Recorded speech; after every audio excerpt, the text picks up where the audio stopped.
Hoje é dia de mais uma live. Hoje a live trata da escolaridade do aluno com autismo. Todos muito bem-vindos. Ouvimos falar bastante dos autistas, o que é autismo não sabemos. Temos filmes, temos contato com alguma história, com alguém que conhece, que tem na família alguma criança com autismo, mas ninguém sabe profundamente, a não ser quem lida diretamente com pessoas com autismo, sabem dizer o que é isso, como é que se manifesta, como é que é detectado, como tratar uma pessoa com autismo. Para isso, nós vamos conhecer hoje a professora Maria Assunção. Ela é especialista nessa área da educação, principalmente da educação municipal. Eu queria começar pedindo a ela que se apresentasse a todos nós e que também mostrasse um pouquinho do que é uma pessoa com autismo, o que é autismo, introduzisse a todos nós nesse mundo que a gente conhece muito pouco. Boa noite a todos. Obrigada, Rafaela, pelo convite. Eu me chamo Maria Anunciação Souza. Eu sou bióloga e pedagoga. Eu sou especialista em educação, educação especial e educação inclusiva e sou mestre em educação. Então, para falar de autismo, no caso, a gente precisaria assim, de 10 lives como essa, né? Não tem em uma live só abordar todo o assunto, porque é um assunto complexo, ele é heterogêneo. Então, assim, eu vou tentar sintetizar de uma forma assim, bem objetiva, algum contexto dentro do autismo. Eu vou explicar como que é o cérebro do autismo, como que o autismo funciona dentro, acontece dentro do cérebro de uma criança. Eu vou falar também do transtorno, dentro do espectro do transtorno, dentro do manual, sim, do manual quinto, que é o manual americano de psiquiatria. Eu vou falar da escolarização, falando um pouco das políticas públicas. Então, o termo autismo, ele foi usado pela primeira vez pelo psiquiatra Eugene Blauer em 1911, e a palavra autismo é originada do grego, que significa autos, voltar para si mesmo.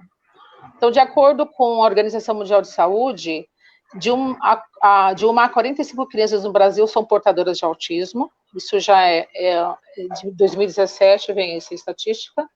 E de acordo também com a Organização Mundial de Saúde, de 2017, uma a 68 crianças no mundo são portadoras de autismo. Então, a proporção do TEA, né, do transtorno do espectro de autismo, do autismo não sindrômico, é de 4 para 1. São 4 meninos para uma menina. Então, nós vemos que o autismo, ele acaba sendo um transtorno que acomete o gênero masculino. Por quê? A gente vai falando um pouquinho de genética.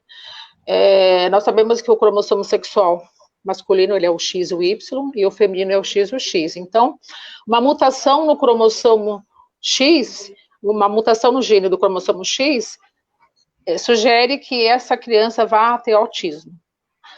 E a mulher, o gênero feminino, por ter 2X, então ela acaba tendo, entre aspas, uma proteção genética. A gente poder entender assim de forma bem simples. Então, como que é o cérebro do autista?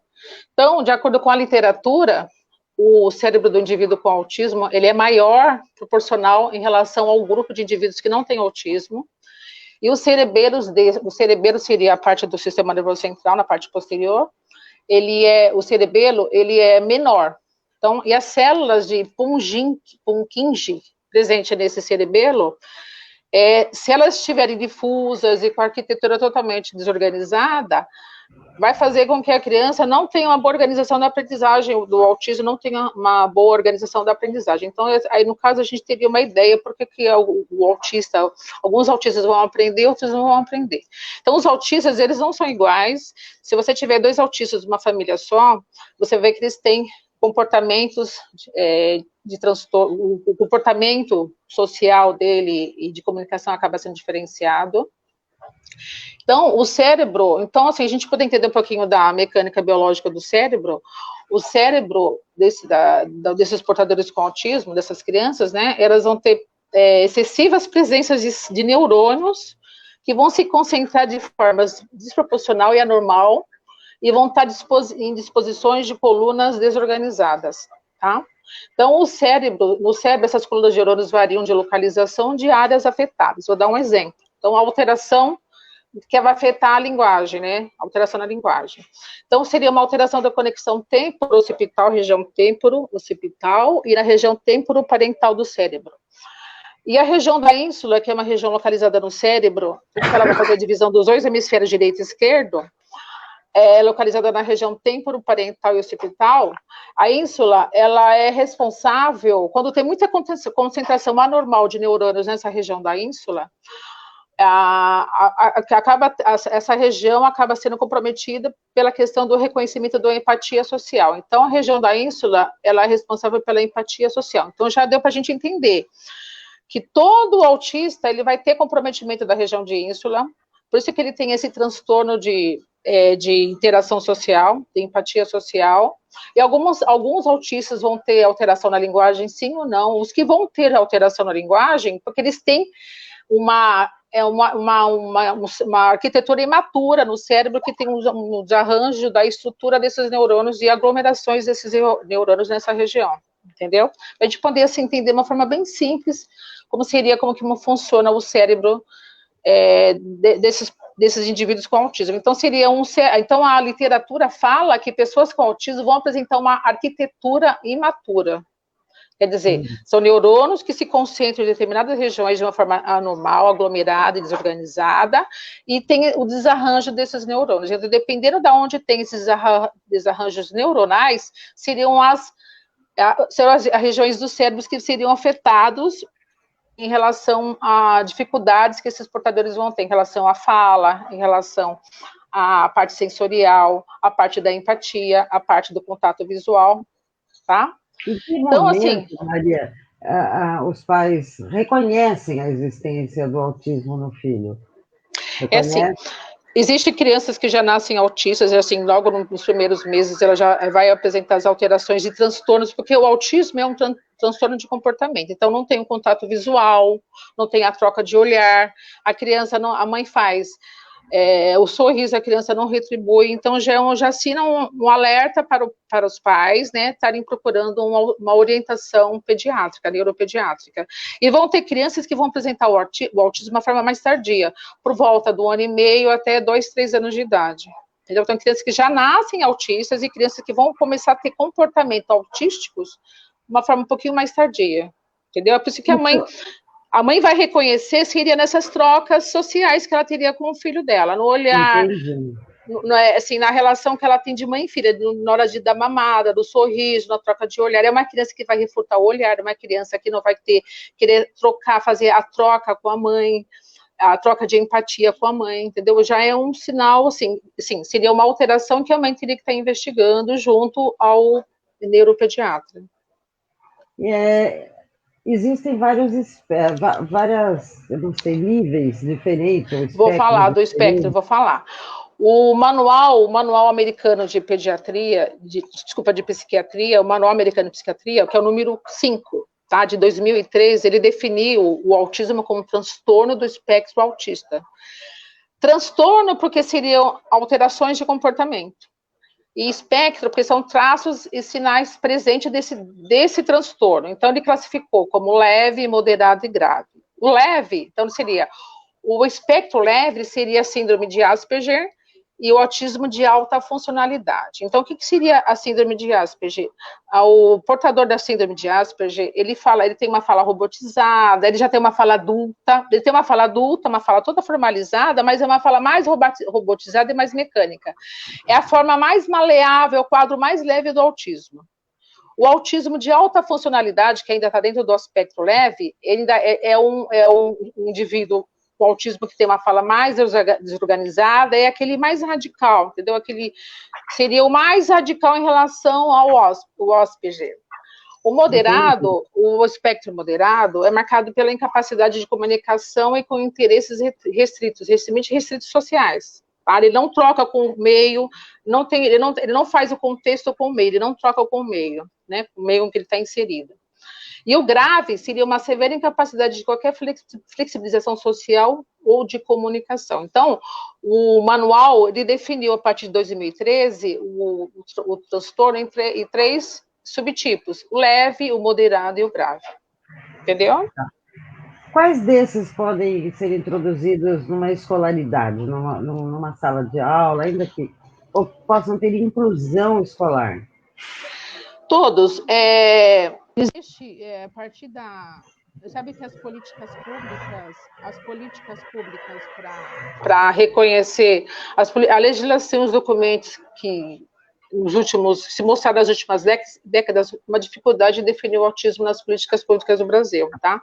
Então, essa dificuldade acabou refletindo de uma forma negativa no atendimento educacional especializado, currículos, né, que as escolas têm que atender dentro do projeto político-pedagógico e as práticas pedagógicas abordadas nas unidades educacionais. Então, com a Lei 12.764 de 2012, que é a Lei Berenice Viana, ela é a lei que reconhece todos os direitos dos alunos, dos portadores com autismo, inclusive na época da escolaridade, tá? Então, em relação à escolaridade, todos os alunos têm direito à escolaridade, até porque está na Constituição Federal, né? Todos têm direito à educação, né? Não importa se é autista, se não é autista, não importa qual dificuldade e alteração orgânica que esse indivíduo venha a ter. Então, todo aluno tem direito, de acordo com a Lei 12.764 de 2012, que é a lei que seria políticas públicas que vai atender a população com autismo, com TEA, no artigo 2, ela orienta que todas as unidades escolares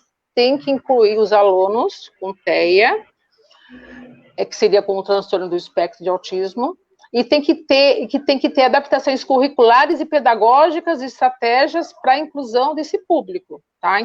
E outra, e tem que ter uma capacitação de formação, capacitação e formação dos professores para darem atendimento pedagógico a esse público. Pergunta. O meu suspiro agora há pouco foi quando você falou sobre a capacitação.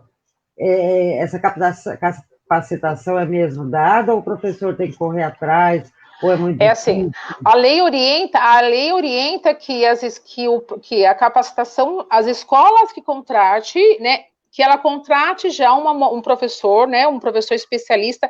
O ideal é que seja um professor especialista com uma pós-graduação em educação especial e inclusão, tá? Ou se ele não contratar, se o professor não tem essa especialidade, que a escola que contratou dê essa formação, através de educação continuada. Nós sabemos que a realidade não é assim. Tanto nas escolas públicas como nas escolas particulares, a mão de obra que atende, né, os professores que atendem esse público, eles não têm essa formação, tá? E acaba, de uma certa forma, sendo um equívoco, porque ele não sabe preparar um currículo ou preparar todo um praxis pedagógico para atender essa clientela, tá? Mas a lei orienta que tem que ter essa formação. Oi? A escola pública é obrigada a ter essa inclusão e fornecer tudo isso. Mas nas escolas privadas, existe preconceito em aceitar o aluno ou não aceitam?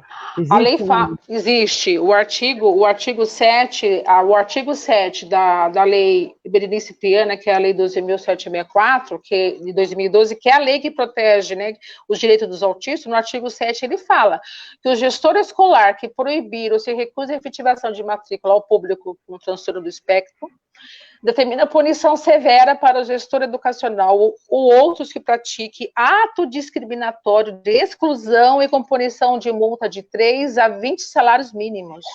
Então, tanto a escola pública não, porque ela inclui.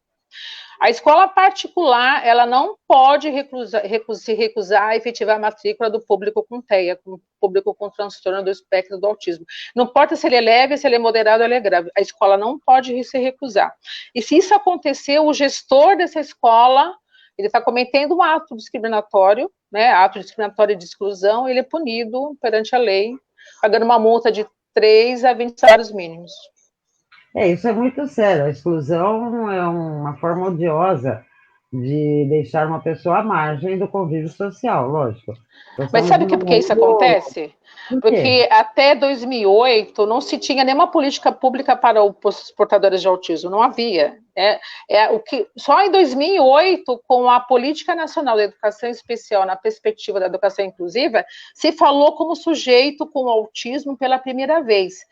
E a Lei 12.764 de 2012, que é a Berenice Viana, ela já, no artigo número 1, ela, de uma certa forma, ela identifica, ela considera todos os portadores do TEA como pessoas com deficiência, e para todos os efeitos legais. Então, até 2008, até 2012, não se falava em nenhuma política pública para autismo. Então, A criança ia para a escola não sabia o que fazer, porque a escola não tinha um currículo pedagógico específico para incluir esse aluno. Ela não tinha, dentro do seu projeto político-pedagógico, um currículo específico para a inclusão do aluno com autismo. Entendi. Agora sim, agora tem que ter, porque agora é lei, e a lei tem que ser cumprida, entendeu? Agora é lei. A partir de 2012, as escolas tiveram que se reorganizar, tanto as escolas públicas como as escolas particulares, especialmente as particulares, reorganizar esse currículo, né, que atenda a esse autista, porque, como eu falei anteriormente, nenhum autista é igual ao outro. Então, mesmo que eu tenha na minha sala de aula 2 alunos com autismo, o currículo pedagógico não pode ser igual os 2. Eu tenho que trabalhar diferenciado esses currículos, atendendo as especificidades de cada aluno, né, dentro do transtorno que ele apresenta. Se é leve, se é moderado, se é grave, entendeu? Então, as escolas... Alunos? Não tem como? E a interatividade com os outros alunos? Porque existe, eu me lembro bem, e não tem nada a ver com autismo, meu filho no jardinzinho, na pré-escola, ele se afeiçoou com um chinesinho que não falava nada português. Mas ele era amiguinho, gostava dele, puxava. E os dois eram meio que rejeitados, ficavam os dois sozinhos, até que ele e a professora foram puxando os dois para o resto do grupo. Era o Wellington, o chinesinho, e meu filho Pablo. E isso foi muito difícil no primeiro momento. Também é assim nas escolas. Como é que é a aceitação do grupo em relação aos autistas da sala? Eu vou falar da minha experiência própria. Eu sou professora da rede municipal de São Paulo, eu sou professora de 5º ano, e eu tenho um aluno que é autista, ele é do espectro leve, ele é um Asperger, do espectro leve. Assim, eu já tive 2 anos atrás uma aluna que ela tinha síndrome de Down, e ela tinha como comorbidade o autismo moderado. Então, assim, cabe você criar dentro do seu planejamento situações de inclusão, né? Um ambiente inclusivo. Então, o professor, como eu falei, dentro do projeto político-pedagógico da escola, dentro do currículo da escola e dentro dos planejamentos de sala de aula, a inclusão tem que estar inserida. Então, você tem que criar situações, oportunidades de inclusão desse público, porque eles têm direito, né? O direito que o aluno que não tem nenhuma deficiência, o aluno que tem deficiência, eles têm os mesmos direitos perante a lei. Então, o professor vai criar. É lógico que ele vai ter que ter um currículo diferenciado, adaptado para esse aluno, dentro das especificidades que esse aluno apresenta. E o aluno, sim, os alunos entendem, assim, a nossa escola, o CEL que eu trabalho, ele é um CEL de inclusão, ele é uma referência de inclusão. Então, os nossos alunos já estão acostumados, os alunos que não são deficientes já estão acostumados com esse público de inclusão. Então, eles aceitam, eles acolhem, eles participam, eles interagem, eles querem cuidar. Então, isso já ficou natural, porque foi criado um ambiente pedagógico para isso. Através... aqui, Maria, alguns elogios à sua pessoa, a Lene dizendo que queria mais professores como você, parabéns pelo trabalho. Obrigada. A Marta dizendo que falta um recurso e atenção para esses alunos. De longe, o que está previsto na lei é realmente cumprido. E temos elogios de parabéns, etc. Eu vou interrompendo para passar esses comentários, porque eles são super importantes até para estimular o professor. O professor também precisa de estímulo, Precisa. Não? O professor, assim, é uma questão, assim, que nem eu falo, é uma questão até de ética. Se eu sou uma professora e eu sei que eu vou ter na minha sala de aula um aluno de inclusão, não importa se ele é autista, se ele tem síndrome de Down, se ele tem paralisia cerebral, outras síndromes, não importa, cabe a mim procurar a informação, procurar o conhecimento, procurar a formação, como fala na lei, que a lei Berenice Piana fala que as instituições de ensino têm que oferecer professor capacitado para atender esses alunos. Então, o professor tem que buscar o conhecimento, ele tem que procurar, existem vários cursos de pós-graduação, de que forma professor de educação especial e inclusão. Então, tem que buscar o conhecimento. É lógico, um professor muito preparado, sabendo o que faz, é lógico que ele vai conseguir atender melhor esse aluno. Do que ter um professor que recebe o aluno na sala de aula, ele coloca o aluno que nem paisagem no fundo da sala, como acontece, Sim, tem amigos que fazem isso, infelizmente faz. Recebe o aluno, ele não sabe o que ele faz com o aluno, ele põe o aluno no fundo da sala, como se o aluno fosse um vaso de planta, e o aluno fica ali, entendeu? E aí, mas o que eu vou fazer se eu não sei lidar com esse aluno? Não sabe lidar? Vai buscar o conhecimento, vai buscar, vai se informar, vai buscar. A internet está aí, existe vários palestras, cursos da internet, tem vários cursos de inclusão que o professor pode fazer, entendeu? Tem que buscar, porque a realidade é essa, a lei existe e tem que ser cumprida, você vai ter, entendeu? Lá, eu tenho 35 alunos na minha sala, eu tenho na minha sala, já cheguei a ter na minha sala 6 alunos de inclusão, 30 alunos eram alunos que não eram de inclusão e 30 alunos de inclusão. E eu teria que trabalhar com os 35 alunos, entendeu? A lei fala que a lei, né, a lei Berenice Pena, que é a lei que acaba reconhecendo os direitos dos autistas, tem que oferecer o atendimento educacional especializado, que é o professor de AE, atendimento educacional, que é aquele professor que tem a função de auxiliar na eliminação das barreiras, né, e no favorecimento de acessibilidade dos alunos com transtorno do espectro. Esse professor, ele é um professor especialista, é um pedagogo que se especializou em educação inclusiva. E ele pode trabalhar, ele vai trabalhar na escola no contraturno, ele vai dar o atendimento no contraturno para esse aluno, dentro das necessidades desse aluno. Então, geralmente, esse professor é um pedagogo, como eu sou, né? Eu sou pedagoga, ele se especializou em educação inclusiva e ele vai trabalhar como professor de atendimento educacional especializado, entendeu? Na prefeitura, vou dar o exemplo da prefeitura, nós temos, sim, a prefeitura tem um professor de sala que é o regente, o pedagogo, e acaba tendo esse atendimento educacional especializado, que o aluno vem no contraturno para fazer atividades de aprendizagem ou de adaptações com esse professor de atendimento educacional especializado.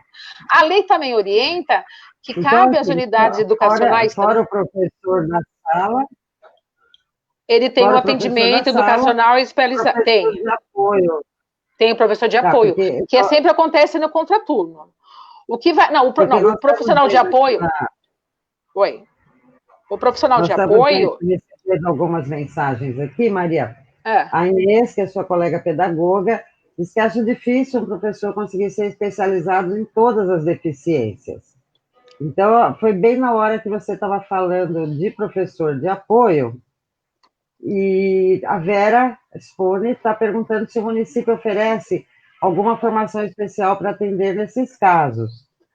Sim, eu vou responder aqui, para tirar uma dúvida. O profissional de apoio é aquele profissional que fica na sala de aula, junto com o professor regente, que ele vai dar atendimento dos cuidados especiais, como higiene, alimentação, locomoção, desses alunos. Esse é o profissional de apoio. Agora, o professor de atendimento educacional especializado é o profissional que vai atender num contraturno, entendeu? Então, por lei, a professora regente tem direito a ter, se ela tem um aluno de TEA, tá? Só que essa lei, ela deixou uma brechinha, porque ela fala assim, se haver necessidade, no artigo 3 ela fala, se haver necessidade de oferecer atendimento educacional especializado, o profissional de apoio, né? O professor regente vai ter, se tiver aluno de TEA, mas quem que decide isso? É a escola. Então, a escola não vai colocar, entendeu? Se é escola particular, ela não vai colocar um profissional de apoio. Aquele que vai cuidar da higiene, da alimentação, da locomoção do espectro mais moderado e severo. Agora, o AE é um professor especializado, que ele é um professor de atendimento educacional especializado, que ele atende sempre no contraturno, para os alunos de inclusão, não só para os alunos de TEA, tá? Todos os alunos de inclusão que a escola tiver, tá? Ele vai atender no contraturno, que é um profissional que é um especialista em educação especial e inclusão, entendeu? Entendi. Então, quer dizer, como diz a Lene, que a lei do professor ter que ir atrás, correr atrás do seu conhecimento. Sim, o ideal sim. Ainda nós temos todo o conjunto da escola que tem que participar disso. Não basta só... Assim, o ideal é assim, que a escola... Diretoria... Alguém perguntou da questão da prefeitura, se a prefeitura dá esses cursos. Foi feita essa pergunta? A prefeitura dá cursos, assim, a prefeitura dá cursos de educação continuada, sim, através das diretorias de ensino, tá?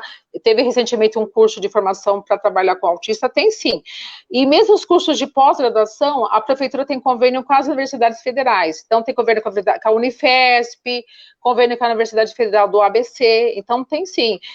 Como eu te falei, cabe o professor ter interesse e buscar o conhecimento, entendeu? Ter oferecido alguns cursos, sim. Tá, mas a escola não tinha, a escola, o sistema, não tinha que dar mais incentivos para essa inclusão total? E agora eu estou saindo do TEA e estou falando Do de contexto geral, de contexto todas das deficiências, das entendi. deficiências. Se o município, o Estado e as escolas particulares não teriam que incentivar mais o professor. A hora que ele vai correr atrás de uma capacitação, a hora que ele entende esse aluno, que ele ajuda na inclusão, não teria que ganhar mais, ganhar um incentivo, ter algum estudo pago pelo seu sistema de ensino, seja em que esfera for, até na particular? É assim, eu vou falar da minha experiência na prefeitura. É assim, o que nós na prefeitura nós temos evoluções, né? Você tem que evoluir por número e letra. Então, a sua titulação vai fazer com que você tenha X pontos para evolução. Então, isso é um incentivo. Então, se você quer ganhar mais, você tem que estudar mais, você tem que ter mais títulos, entendeu? Eu não sei na particular, porque eu não conheço o mecanismo da particular, mas tanto do Estado como da Prefeitura, o professor, para ele poder avançar na carreira acadêmica dele, na carreira pedagógica, no magistério, ele tem que ter titulações. Então, se você, que nem eu tenho mestrado, então, se eu tenho mestrado, é lógico que eu vou ter uma titulação um pouquinho a mais e o meu salário um pouquinho a mais. Se eu tenho uma pós-graduação pela APAE, e a Unielfenas em deficiência intelectual, aspectos psiquiátricos e pedagógicos. Então, isso são fatores positivos para que eu avance na evolução da minha carreira de magistério. Então, isso é um incentivo. Então, se você estuda e se você apresentou o teu título, você tem um avanço na tua carreira de magistério, você tem um salário diferenciado. Isso acontece no Estado e na Prefeitura. Está dizendo que ela acha a escola inclusiva uma ilusão, porque o contraturno do AE não é diário. No caso dos surdos, para aprender Libras, etc., eles vão 2 vezes por semana, mais ou menos. O contraturno são 2 vezes por semana. O contraturno, porque eles não podem sair do horário de aula normal deles, não, no turno normal, para poder frequentar o AE. Como a demanda é muito grande na prefeitura, a demanda é muito grande de inclusão, a prefeitura inclui, né? Tem uma demanda muito grande, então o professor o professor de atendimento atendimento especializado, inclusive especializado, ele atende no contraturno, geralmente são 2 a 3 vezes por semana, entendeu? E algumas vezes, naquela mesma escola, ele atende alunos de outras escolas, que nem na unidade onde eu trabalho, além de atender a nossa clientela, vem alunos da redondeza, de outras escolas municipais, para poder ser atendidos na nossa clientela. Então, que nem assim, no caso, o professor ele trabalha a semana inteira, então é distribuído os alunos que ele vai atender. Então, ele está trabalhando segunda a sexta, mas ele está atendendo alunos da clientela da unidade, ali está lotado, e da clientela adjacente, do entorno. Então, nós precisamos mesmo ter mais pessoal. Professores, isso. O ideal é que tenha mais mão de obra. O professor na mão de obra especializada. Isso. A inclusão comece a ser mais próxima do que a lei prevê. Uma coisa a lei, isso. Uma coisa que acontece. Isso mesmo. Eu queria também te perguntar sobre a expectativa dos pais quando o aluno está na inclusão, quando o aluno está na escola. Primeiro, assim, quando a gente, assim, tem casos que acontecem que o aluno vem para a educação básica e a família ainda não tem um diagnóstico fechado, tá?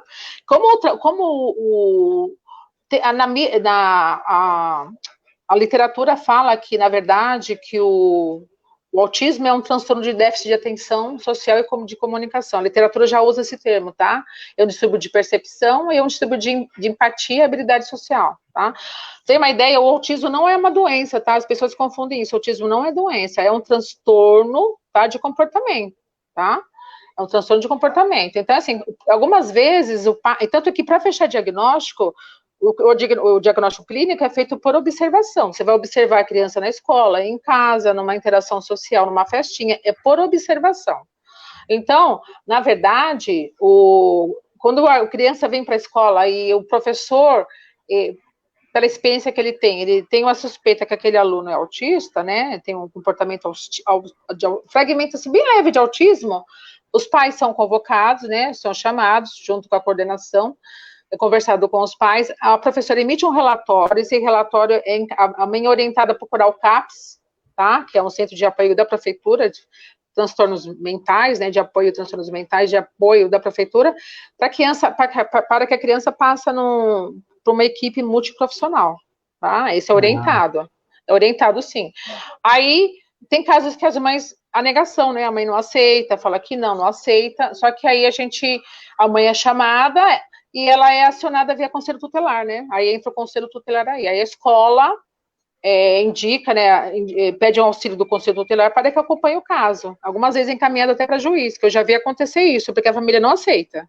Aí quando a família é muito triste, né? A parte da inclusão, a parte dos meios que precisa ser muito melhorados, são super importantes, mas a parte triste é os pais não aceitarem. A Linda está dizendo que muitas vezes as mães não acreditam que o filho é autista. E a mãe tá tirando os pais tiram as oportunidades, porque a criança precisa de estímulo. Então, quanto mais ela é estimulada dentro das dificuldades, das especificidades que ela necessita, melhor o desenvolvimento dela. Então, assim, quando a família não aceita e a família não leva para um acompanhamento, ela tá tirando todo o direito de vida dessa criança, né? E aí entra o conselho tutelar, alguns casos, intervenção de juiz. Tem que ser, porque a mãe tá condenando o filho para o resto da vida, né? Esse é o que é triste. Eu pergunto porque assim, a gente conhece de ouvir falar, de algum convívio, autistas que eles desenvolvem outras habilidades, que não é a relação social, que não é que uma área do cérebro dele tem alguma habilidade que a mãe tem que descobrir. E a negação só atrapalha. A negação... Mas você sabe que você vai na literatura, tem caso nos Estados Unidos, tem autistas que eles não falam, nunca falaram, já são adultos, mas eles são ótimos escritores, escrevem muito bem, e não falam, porque tem como eu falei lá no começo, tem um desarranjo da estrutura dos neurônios na área da linguagem do cérebro, entendeu? Ele não vai falar, mas ele tem a questão da escrita, ele vai escrever bem, ele consegue aprender, ele consegue o cognitivo dele, desenvolver o cognitivo, e ele vai escrever. Entendeu? Então tem sim, por isso que não pode ter a negação. E quando a mãe nega e ela não sugere, ela não quer acompanhar, não quer levar para um atendimento, ela está, que nem eu falo com as mães, você está condenando o teu filho para o resto da vida, está tirando todos os direitos que ele tem. E no inclusive caso, uma criança com todos os direitos previstos na Constituição e no ECA. Ela tem direito a tudo que qualquer outra criança, surda, não surda, com autismo, sem autismo, com alguma outra deficiência, ou sem nenhuma deficiência aparente, ou nenhuma de verdade, possa ter. Tudo a ela é permitido e todos os direitos têm que ser garantidos. Mas essa coisa é muito importante alcançar as leis que prevejam isso. Sim, é por isso que tem a lei federal, é por isso que tem a lei federal e ela tem que ser respeitada, né? E depois das leis é importante quebrar o preconceito e fazer a inclusão de verdade na prática. Sim. Eu vou continuar a mesma pergunta, só que numa segunda fase. A mãe, de alguma forma, não nega, os pais não negam, os guardiões não negam. Cuidador, né? Sim, mas eles esperam que a escola resolva o problema, faça um milagre do aprendizado, um milagre do resolver o autismo, embora a gente saiba que não exista, mas porque é uma função, um problema todo neural que você já explicou. Mas existe isso? Existe essa cobrança da família? Existe sim. É que nem assim, quando a criança está inserida na escola e ela, assim, para dizer que ela é autista, ela tem que ter um laudo. Ela teria que ter passado já por um neuropediatra, ter passado por um psiquiatra infantil, porque são eles que laudam, passar por uma neuropsicóloga, né, ter toda uma equipe multiprofissional uma fono, que está acompanhando, então ele vem com o laudo F84, então no momento que ele vem com o laudo F84, o médico também vai designar, ele está dentro do espectro, ele é leve, ele é moderado, ele é grave, também vem também classificado, né? O médico consegue determinar isso também. Então, é assim, Dentro disso, a escola, aí vem a escola fazer o papel dela, né? Trabalhar a alfabetização, trabalhar essa questão do desenvolver a criança na parte social, no cognitivo. Então, assim, tem que ter parceria com a família tem que ser parceira, não tem como não ser parceira. A família vem, é chamada para a escola, são feitas conversas e a família tem que se mostrar parceira, assim, porque a escola só não vai conseguir resolver.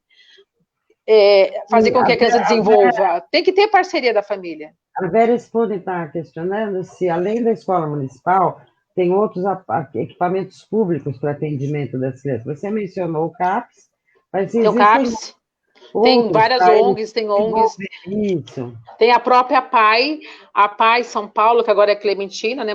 Clojou Clementina, mudou o nome. A PAI, a partir desse ano, a PAI, ela começou atendendo síndrome de Down, né? Deficiência intelectual. A partir desse ano, a PAI começou uma parceria com as escolas municipais de São Paulo para atender as crianças com transtorno do espectro autista. E a PAI é excelente, né? Ela é padrão ouro no atendimento, né? Tanto da deficiência intelectual como também na questão do autismo. Então, que agora não é mais a PAI São Paulo, é Jô Clementino, que mudou o nome. Eles têm um trabalho fantástico, mas só para alunos. Eles têm um convênio com a Prefeitura de São Paulo para atender os alunos da Prefeitura, da Rede Municipal de São Paulo.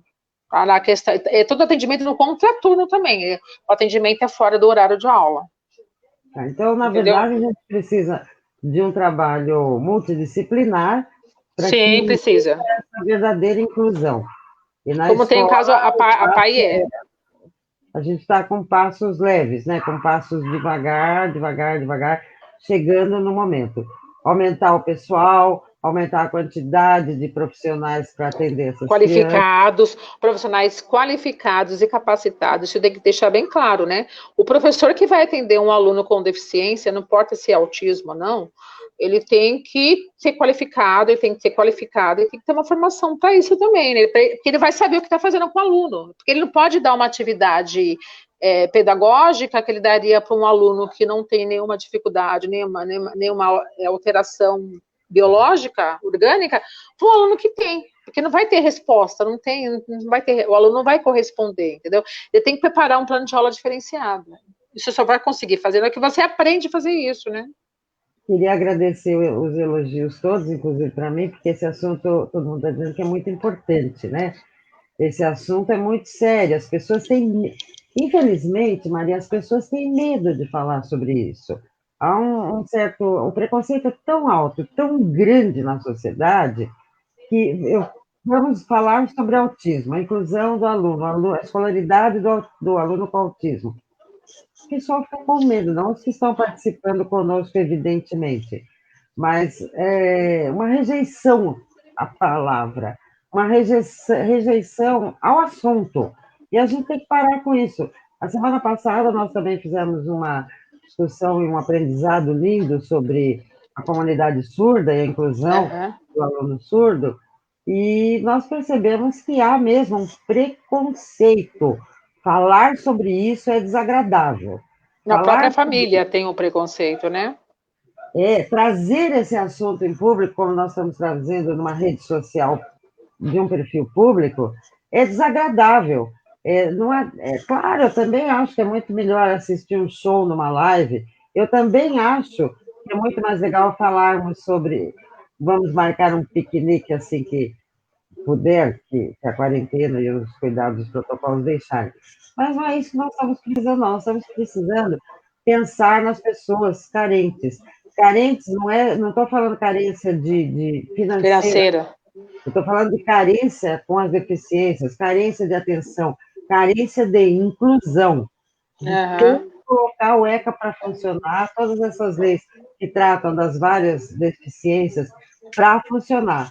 O município, o Estado, os particulares, eles têm que entender que isso não é mais um tabu. Tem que parar de ser tabu.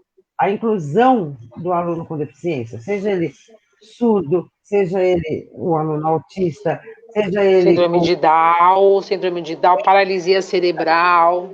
Não se pode mais esconder esses assuntos, nem esconder essas pessoas. Não, ao contrário, temos que trazê-las para o convívio.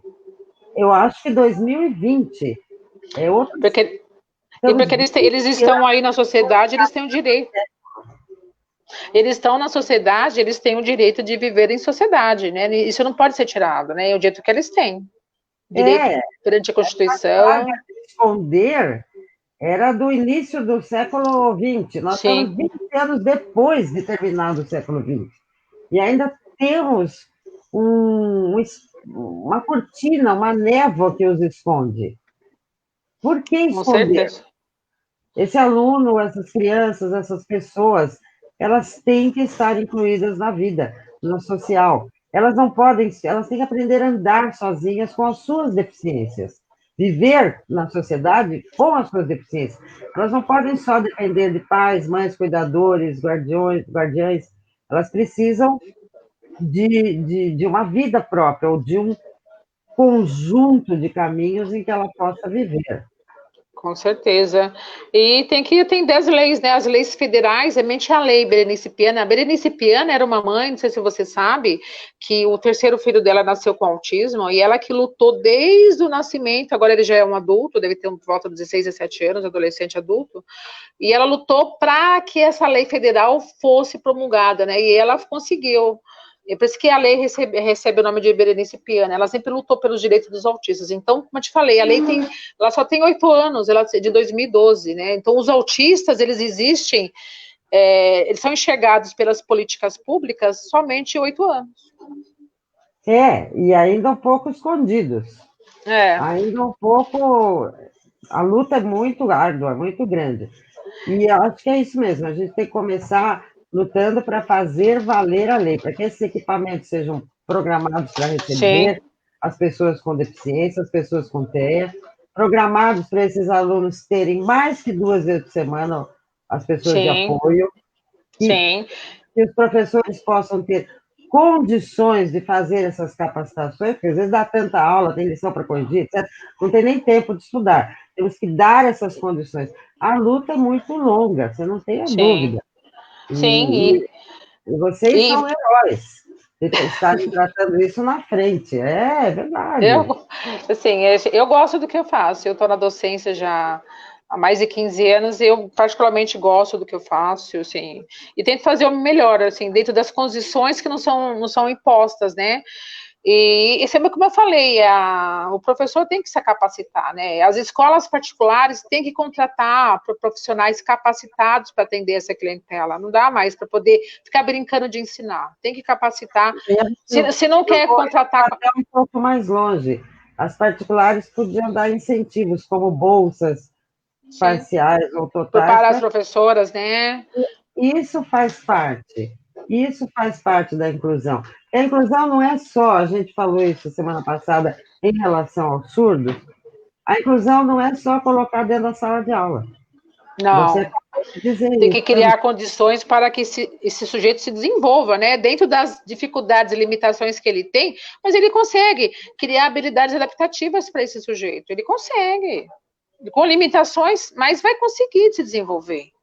Nós já estamos há 43 minutos, eu vou esticar mais um pouquinho, porque a conversa está uma delícia.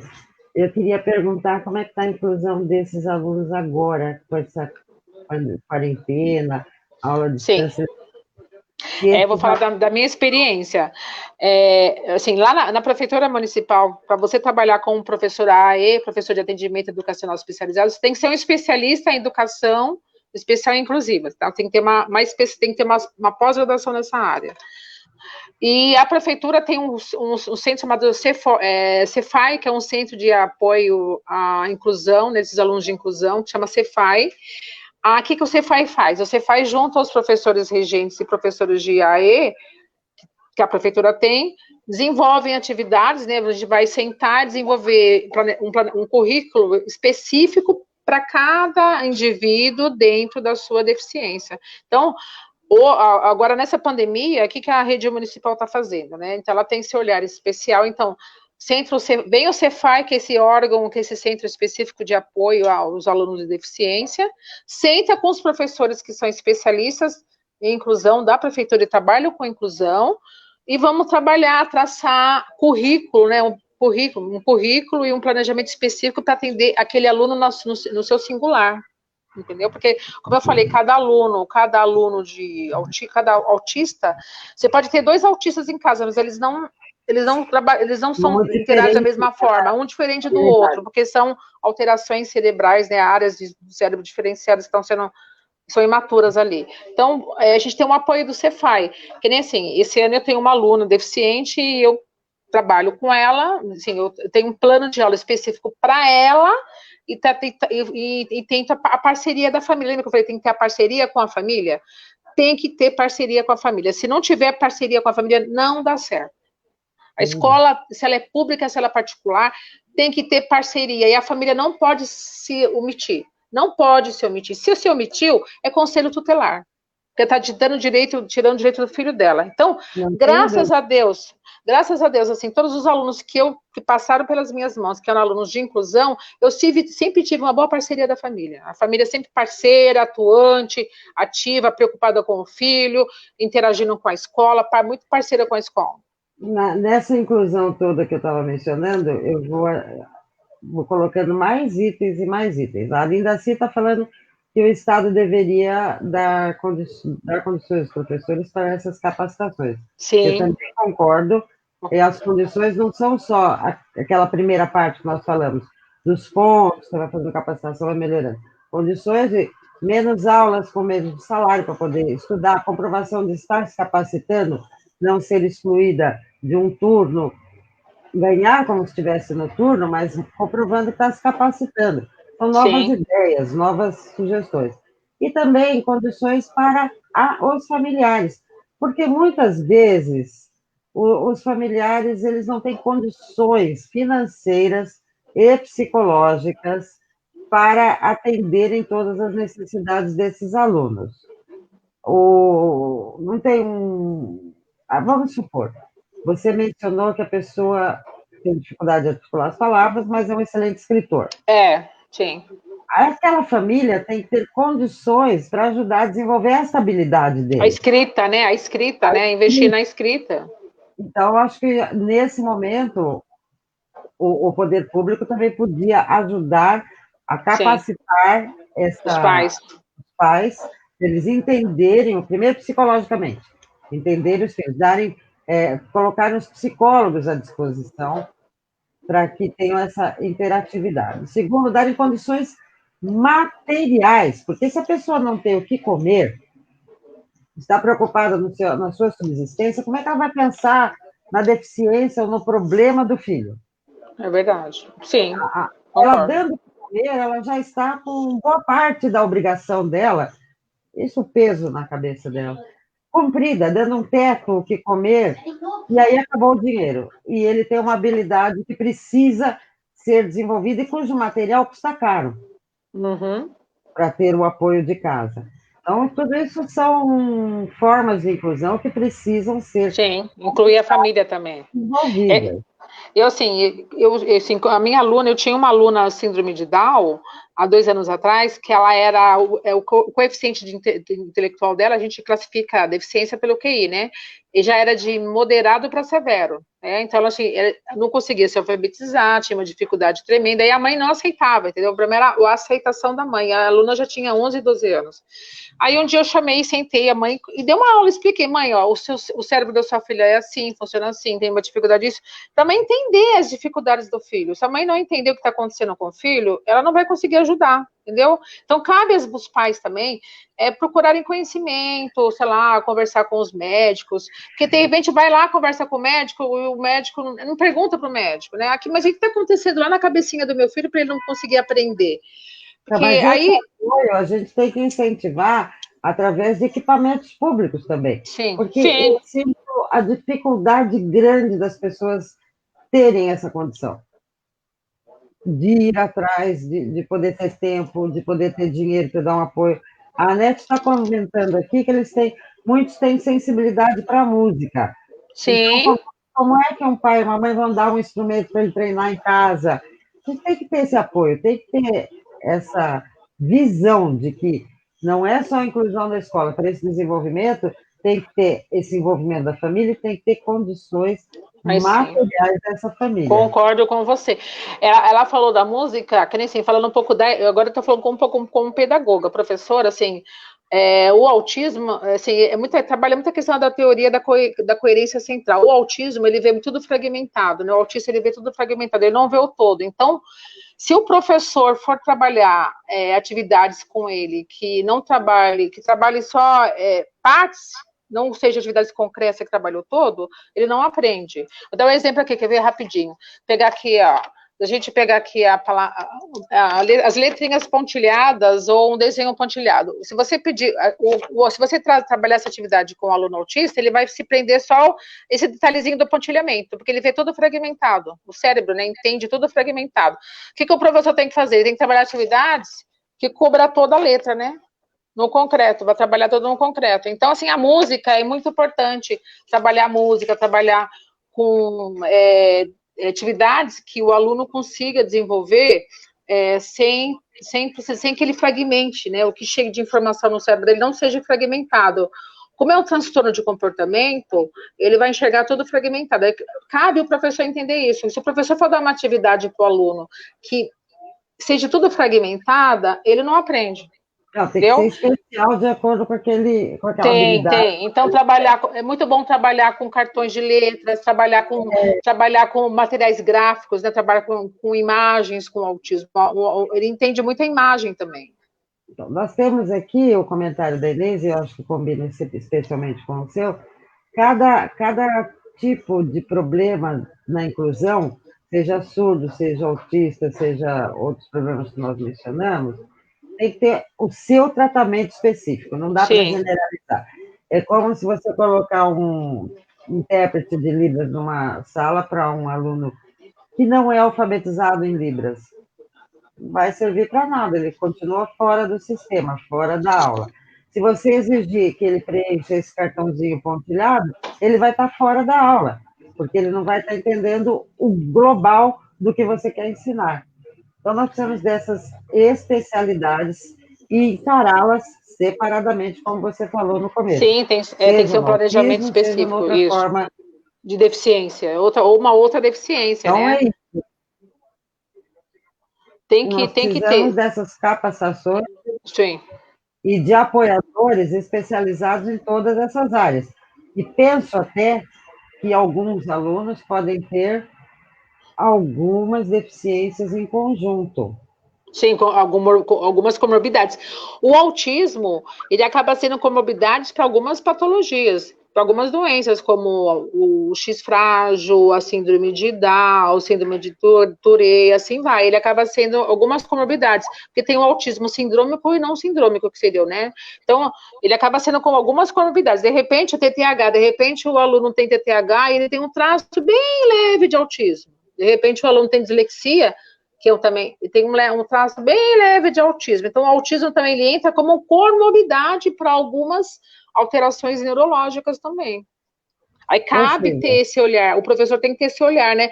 Ter um aluno com TTAH que tem uma comorbidade com autismo. Ou seja, Maria, nós precisamos continuar essas discussões, continuar trazendo assuntos que incomodam, que estão atrás da cortina. Atrás da cortina, todo mundo dá um pouquinho de comidinha, dá um camarim para ficar lá quietinho, tá bem cuidado. Não, tem que trazer para o palco. Sim, tá certo. A gente tem que fazer isso andar. Isso aí é para todos os tipos de deficiência e para as minorias em geral. Nós precisamos ter a luta como fonte, e a fonte é a discussão, é trazer o problema para o público. Com certeza. Hoje em dia, são as redes sociais as coisas que mais viralizam, como se diz modernamente, mas a gente precisa trazer essa discussão, sim. Eu não tenho ninguém na minha família, isso não quer dizer que eu não me importe, eu tenho que me importar, sim. Eu tenho que ajudar, sim. E o Estado tem que fazer o seu papel. O Estado, o município, o Estado no sentido entre municipal, federal, estadual e federal. O Estado como União. Os três têm que entrar nessa luta. Fazer uma lei, assinar e achar que resolveu o problema, não é assim que funciona. Então, você conte com a gente, conte com todos os nossos participantes. A Maria Castro está falando que a família tem que ser treinada. A Marta comentando que a pandemia deu um regresso que atrapalhou muito. A Linda C diz que a aluna dela gosta muito de matemática, mas infelizmente a pandemia atrapalhou a ajuda, a continuidade. A mãe procura ajudar, mas não tinha percebido essa competência para matemática da filha, esse talento que ela tem. A Marta dizendo que o sobrinho tem autismo leve e tem, graças a Deus, ela teve a sorte de dispor de profissionais para melhorar. Hoje é um jovem muito interessado. É isso, nós temos que galgar esses caminhos, temos que subir esses degraus e trazer sempre esses assuntos que são chatos, que ninguém gosta, que são tabus, que são preconceitos. Temos que quebrar o preconceito e abrir a cortina, descortinar o problema para resolver. Concordo. Concordo. Maria, E quando eles estiverem em sala de aulas, que eles não fiquem lá no cantinho como uma planta, né? Que eles estejam se desenvolvendo, evoluindo, e os professores não ficam não estejam tão angustiados, né? Pela falta do conhecimento, pelas dificuldades. É como você falou, é políticas públicas para resolver tudo isso. Apoio à família, apoio aos professores, é apoio aos alunos com autismo. Tem que ter política pública. Maria, montes de elogios para você dos nossos participantes. Obrigada.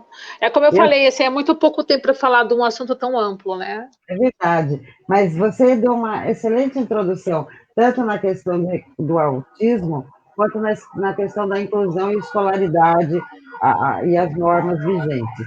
Isso já é um passo avante, é um grande caminho para quem nos está assistindo, para mim também, estou aprendendo muito, e eu vou fazer as palavras de quem está participando, as minhas.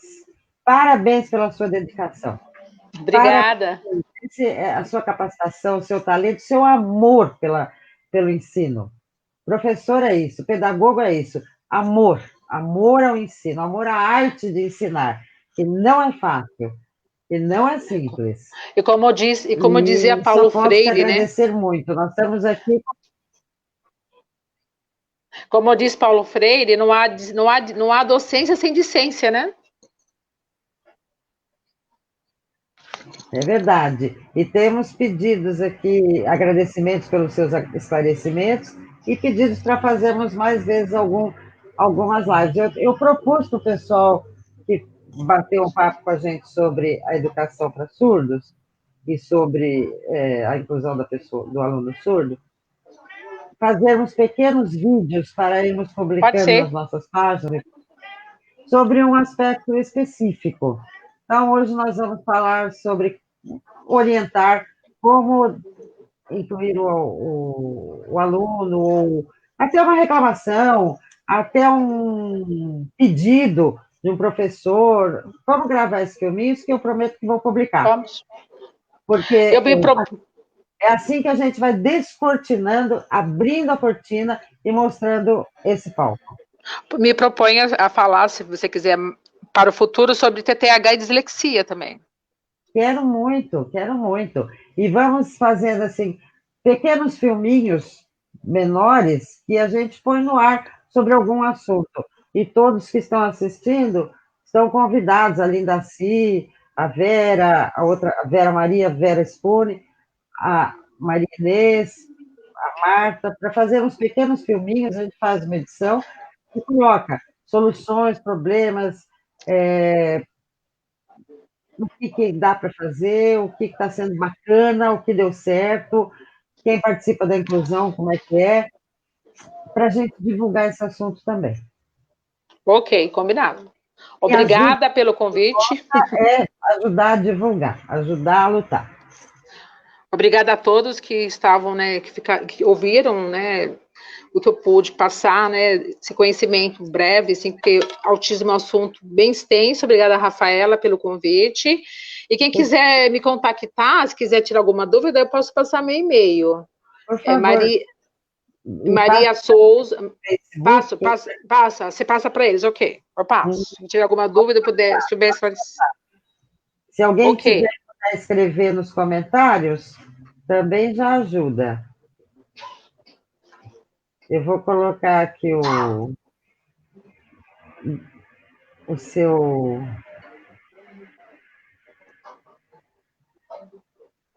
Ó, eu vou colocar daqui a pouco nos comentários o Tá, seu no e-mail. Facebook, e as pessoas já sabem, Maria, pode procurar no Facebook, Maria Anunciação Souza. Souza com Z, isso. E ela vai estar aqui no meu Face também, vocês podem clicar e dar o link para ela. Ela está no meu hall de amigos, tá? Vai direto. Vou passar sem Vera. Boa noite, gente. Muito, muito, muito obrigada, Maria. Foi super, Obrigada. super esclarecedor. E só tenho a agradecer e te dar os parabéns de novo. Obrigada pelo convite, obrigada a todos e boa noite a todos. Beijo, tchau. Beijo.